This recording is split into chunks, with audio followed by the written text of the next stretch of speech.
ಹಿರಿಯರು ಹೇಳಿದ 40 ಗುಟ್ಟುಗಳು. 1. ಸತ್ಯವೇ ದೇವರು. 2. ಅಹಂಕಾರದಿಂದ ಮನುಷ್ಯನ ನಾಶ. 3. ತಿನ್ನುವುದಕ್ಕಿಂತೆಲ್ಲ ಹೇಳುವುದು ಮುಖ್ಯ. 4. ಒಳ್ಳೆಯವರು ನಿಧಾನವಾಗಿ ಮಾತನಾಡುತ್ತಾರೆ. 5. ಕೋಪದಲ್ಲಿ ಮಾಡಿದ್ದೇ ತಪ್ಪು. 6. ಹೆಚ್ಚು ಮಾತು ಸಮಸ್ಯೆ ತರುತ್ತದೆ. 7. ಸ್ನೇಹ ಮಾಡೋ ಮೇಲಿಂದ ಗಮನ ಇರಲಿ. 8. ಆಲೋಚಿಸಿ ಮಾತನಾಡು. 9. ಹೆಣ್ಣಿನ ಗೌರವ ಹೇಗೆ ಬಾಳು ತೋರುವುದನ್ನು ತೋರಿಸುತ್ತದೆ. 10. ಅದು ನಿಮ್ಮದೇನಾದರೂ ಸಹ ಎಲ್ಲರ ಮುಂದೆ ಹೆಮ್ಮೆ ಪಡಬೇಡ. 11. ಅನುಭವವೇ ಶ್ರೇಷ್ಠ ಗುರು.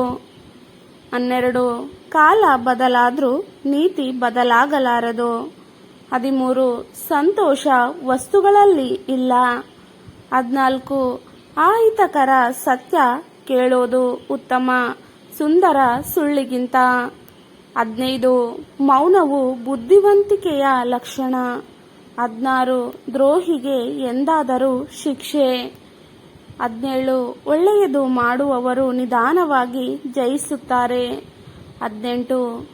ಬದುಕು ಅಲ್ಪಕಾಲಿಕ, ಪ್ರತಿ ಕ್ಷಣ ದಯೆಯಿಂದ ಜೀಯೋ.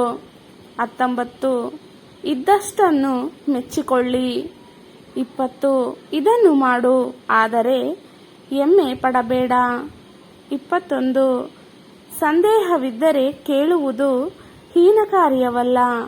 22. ಮೂರ್ಖನ ಜೊತೆ ವಾದ ಬೇಡ. 23. ದೇಶ ಧರ್ಮ ಗೆಲ್ಲಬೇಕು, ವ್ಯಕ್ತಿ ಅಲ್ಲ. 24.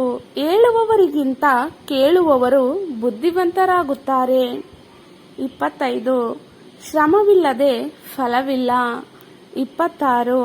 ಹೇಳಿದ ಮಾತು ಮರಳಿ ಪಡೆಯಲಾಗದು. 27. ಹಣ ಎಲ್ಲವಲ್ಲ. 28. ಕಟ್ಟಿಗೆ ನೆಟ್ಟಿಗಿಂತ ನೆಟ್ಟಿಗೆ ದೊಡ್ಡದು. 29. ಅಳುವುದರಲ್ಲಿಯೂ ಶಕ್ತಿ ಇದೆ. 30.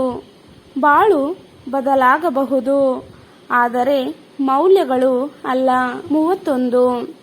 ಅವರು ಏನು ಹೆಣೆಯುತ್ತಾರೆ ಎಂಬುದಕ್ಕಿಂತ ನಾವು ಏನು ಮಾಡುತ್ತೇವೆ ಎಂಬುದು ಮುಖ್ಯ. 32. ವಯಸ್ಸು ದೊಡ್ಡದು ಅಲ್ಲ, ಬುದ್ಧಿ ದೊಡ್ಡದು. 33. ದೋಷ ಹುಡುಕದಿರು, ಪರಿಹಾರ ಹುಡುಕು. 34. ದಯವಿದ್ದರೆ ದೇವರನ್ನು ಕಾಣಬಹುದು. 35. ಹೆಮ್ಮೆಯು ಹೀನತೆಯ ದಾರಿ. 36. ದೋಷ ಒಪ್ಪಿಕೊಳ್ಳುವುದು ಶಕ್ತಿಯ ಚಿಹ್ನೆ. 37. ಮನಸ್ಸು ಸ್ವಚ್ಛವಾದರೆ ದೇವರು ಹತ್ತಿರ. 38. ಸಹನೆ ಇದ್ದರೆ ಗೆಲುವು ನಿಶ್ಚಿತ. 39. ಹಿಂದೆ ನೋಡಿಕೊಳ್ಳುವುದು ಬುದ್ಧಿವಂತಿಕೆ. 40. ಪ್ರತಿದಿನ ಒಂದು ಪಾಠ, ಜೀವನವೇ ಒಂದು ಶಾಲೆ.